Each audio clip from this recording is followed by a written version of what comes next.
flat already.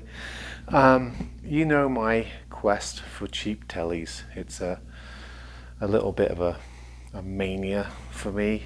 And this Swamp Ash telly here caught my eye, particularly as it was going cheap. So I picked it up just to sort of, mainly for this channel, just to see how it compares to some of the other ones I've had. It reminds me a little bit of the telly I had from Harley Benton. I think it's the 52 copy. That one's a little bit more, not as quite as natural of a finish as this, but it was ash. This is Swamp Ash, and it has the let's see, the tortoiseshell pickguard, traditional lipstick and single coil combination with the ashtray. I already said that. Typical standard setup. It's quite heavy. It's a chunky guitar. I think it's solid Swamp Ash, so it's pretty chunky with the string through design, which is nice. The board I think is rosewood, and there's the Indio headstock, which some people like, don't like. I've seen people get these and take them to a bandsaw and reshape them. That little hook on the end. They have to do that to stay out of trouble with the company that likes to sue everyone. Actually, they're not as bad as Gibson, but Fender. You have to stay away from their headstock shapes, otherwise you get a cease and desist.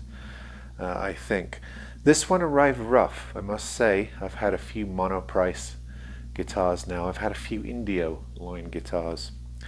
All their other tellies are quite plain. This one being the deluxe Swamp Ash.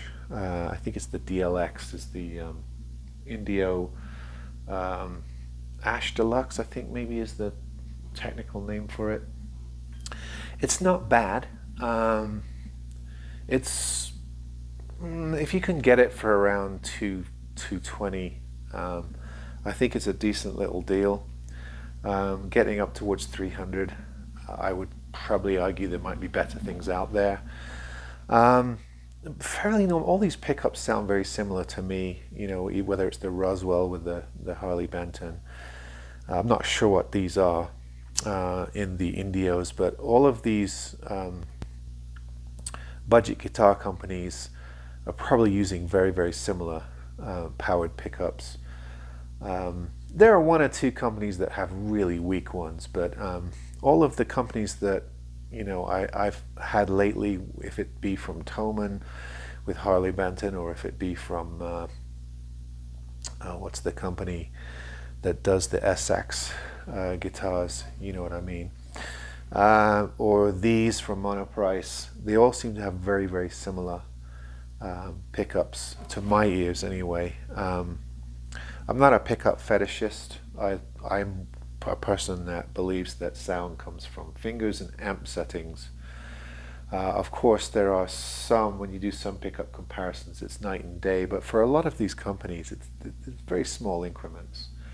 They're not going to make you a great player, to suddenly switch pickups. There'll be an argument on that, I'm sure.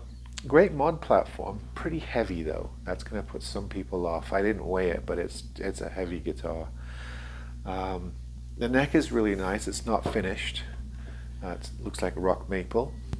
The tuners are adequate. I could see people switching those out. Has the standard 4-bolt bolt-on situation. The ash is quite nice. It's a nice figured ash. I think it's might all be one piece. I don't see much joinery here at all. That might be the selling point for this. I don't see any joins. The figure seems to go all the way through. So nice piece of Swamp Ash with pretty figure. I think they did a good job with putting the tortoiseshell with it. I think it works for this particular guitar. So this is Monoprice's Indio Deluxe T-style guitar.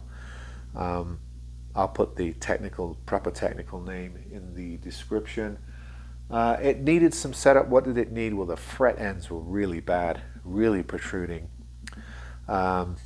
So it obviously came from it was set up in a humid environment and dried out somewhere on the way.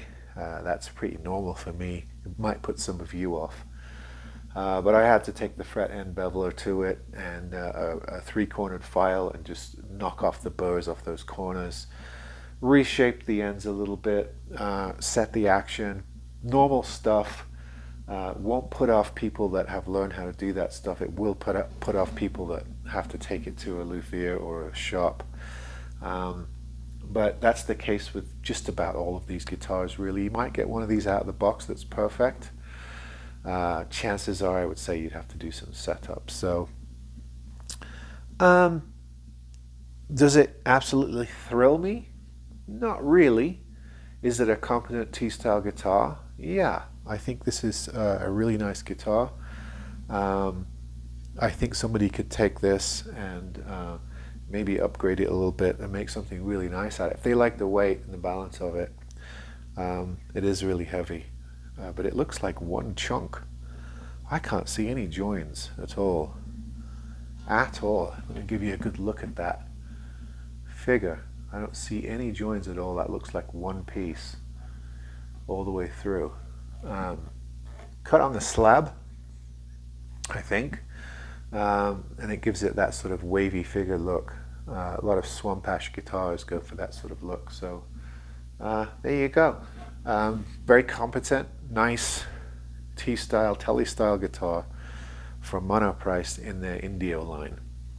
And this is the deluxe of the T-style. So make sure if you want one of these.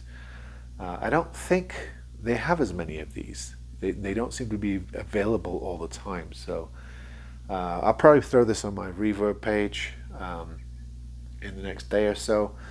But if you want one, make sure that you look for the DLX model, because the others are more plain. All right, folks. See you on the next one.